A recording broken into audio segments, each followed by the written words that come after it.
Hola, amados amigos y amigas. Qué gozo, qué alegría poder compartir con ustedes una vez más otro relato más. Y no se olvide, por favor, de compartir estos mensajes, estos relatos, estas historias, a algún amigo, familiar que usted tenga, para que el mensaje se pueda seguir expandiendo a otros lugares, a otras familias, a otros amigos. Saben, en esta hora quiero les traigo a ustedes un interesante relato acerca del apóstol Pablo, una vez más, cómo él con denuedo, con autoridad y con poder predica a personas que eran doctores de la ley, personas muy letradas, muy estudiosos, literatos, filósofos, griegos, que tenían sus creencias, eran muy idólatras, adoraban muchos ídolos, muchas imágenes. Pero de una manera muy inteligente Dios utiliza a Pablo y veamos lo que aconteció en este relato maravilloso que lo extraemos de la palabra de Dios, la Santa Biblia, en el capítulo 17 de los Hechos. El alboroto en Tesalónica. Vamos a la historia. Pasando por Afípolis y Apolonia, llegaron a Tesalónica, donde había una sinagoga de los judíos. Y Pablo, como acostumbraba, fue a ellos. Y por 3 días de reposo discutió con ellos, hablándoles y declarando, exponiendo por medio de las Escrituras, que era necesario que el Cristo padeciese y resucitase de los muertos, y que Jesús, a quien yo anuncio, dice Pablo, es el Cristo. Qué interesante. Sigamos. Y algunos de ellos creyeron y se juntaron con Pablo y con Silas. Y de los griegos piadosos gran número, y mujeres nobles, no pocas. Era tanto el maravilloso mensaje como la gente se estaba convirtiendo. Era gran número, dice, de griegos y de mujeres también. Entonces los judíos que no creían, teniendo celos porque está predicando el mensaje de salvación, y los judíos, estos judíos no creían en eso, tenían celos y tomando consigo algunos ociosos, gente sin trabajo, gente, podríamos decir, desamparados, que no hacían nada por las calles, tomaron algunos hombres ociosos y hombres malos e hicieron una turba y alborotaron la ciudad, asaltando casas, la casa de Jasón. Procuraban sacarlo al pueblo, pero no hallándolos, trajeron a Jasón y a algunos hermanos ante las autoridades de la ciudad, gritando: estos son los que trastornan el mundo entero y también han venido acá. Entonces a los cuales Jasón ha recibido, y todos estos contravienen los decretos del César, diciendo que hay otro rey, o sea, llamado Jesús. Y la gente se alborotaron al pueblo y a las autoridades de la ciudad, oyendo estas cosas. Pero alguien consiguió una fianza para Jason, y de los demás entonces lo soltaron. Qué bueno esto, Dios. Sigamos con la historia. Inmediatamente los hermanos enviaron de noche a Pablo y a Silas hasta Berea, otra ciudad cercana. Y ellos, habiendo llegado, entraron a la sinagoga de los judíos. Pero estos eran más nobles que los que estaban en Tesalónica. Estos eran un poquito más pasivos. Pues recibieron la palabra con toda solicitud, escudriñando cada día las Escrituras para ver si estas cosas, lo que predicaban Pablo y Silas, eran correctas. Así que creyeron muchos de ellos, y mujeres griegas de distinción, y no pocos hombres. Habían más mujeres y hombres. Se estaban convirtiendo en la palabra del Evangelio. Cuando los judíos de Tesalónica supieron de que también en Berea era anunciada la palabra por el apóstol Pablo, fueron allá. Estaban curiosos, preocupados, querían aprender, motivados.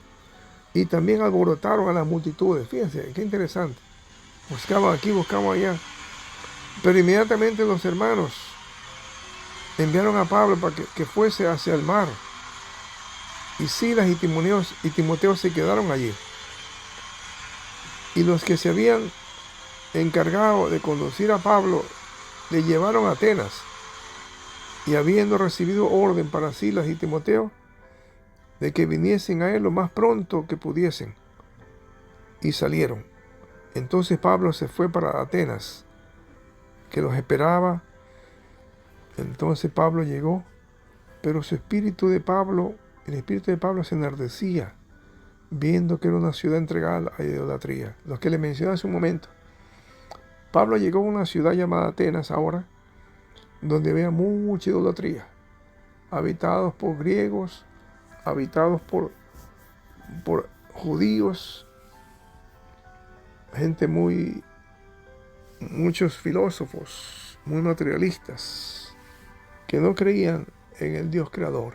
Veamos lo que Pablo, cómo es el enfrentamiento de Pablo y estas personas, estos filósofos. Así que discutía en las sinagogas con los judíos y piadosos, y en la plaza cada día, con los que concurrían. Era una plaza, era como lo llaman el Areópago. Es algo parecido como un registro, un coliseo, donde se traían a las personas para enjuiciarlos, para dictaminar alguna culpabilidad a alguien, como una corte, algo parecido así. Y algunos filósofos de los epicúreos y de los estoicos disputaban con él. Y unos decían, ¿qué querrá decir este palabrero? Y otros decían, parece que es predicador de nuevos dioses, porque les predicaba del Evangelio de Jesús y de la resurrección, porque ellos no creían en la resurrección y tampoco no sabían quién era Jesús.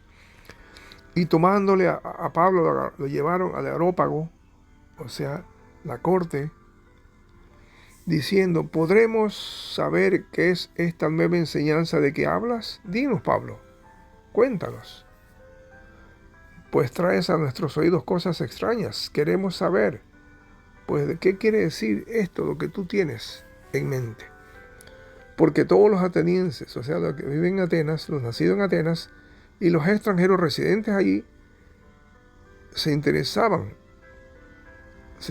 de cualquier cosa, en decir algo nuevo, escuchar algo nuevo, o escuchar decir algo nuevo. Veamos cómo continúa la historia. Entonces Pablo, puesto de pie en medio de la corte, en medio de la Areópago, el Coliseo, le dice, varones atenienses, en todo observo que sois muy religiosos, porque pasando y mirando vuestros santuarios hallé también un altar en el cual estaba esta inscripción que dice, al Dios no conocido, al que vosotros adoráis, pues sin conocerle es a quien yo os anuncio. Ellos tenían un sign grande, un letrero grande que decía al Dios no conocido. Y a ese Dios no conocido es que Pablo le va a predicar. El Dios que hizo el mundo y todas las cosas que en él hay, siendo Señor de la tierra y del cielo, no habita en templos hechos por manos humanas, ni es honrado por manos de hombres, como si necesitase de algo, pues Él es quien da a todos vida y aliento y todas las cosas, y de una sangre ha hecho todo el linaje de los hombres, perdón, para que habiten sobre toda la faz de la tierra. Y les ha prefijado el orden de los tiempos y los límites de su habitación, para que busquen a Dios, si en alguna manera, palpando, puedan hallarle, aunque ciertamente no está lejos de cada uno de ustedes.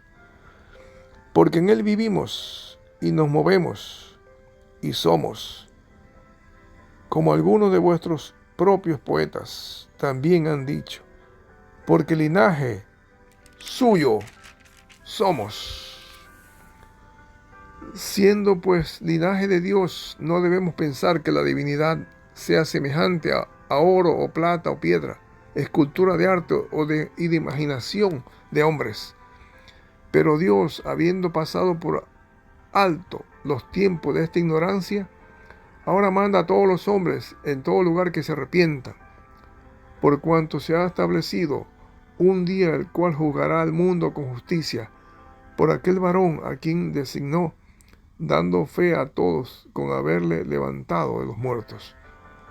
Pero cuando oyeron lo de la resurrección de los muertos, unos se burlaban y otros decían: ya te oiremos acerca de esto otra vez. Y así Pablo salió de en medio de ellos. Mas algunos creyeron, juntándose con él, entre los cuales estaba Dionisio, el Areópagita, y una mujer llamada Damaris, y entre otros con ellos. Amén. La palabra fue predicada en un alboroto en Atenas. Un grupo de personas inteligentes, sabios, doctores, filósofos. Fue escuchada la palabra en medio de bullicio, en medio de sorpresa, en medio de mucha expectativa.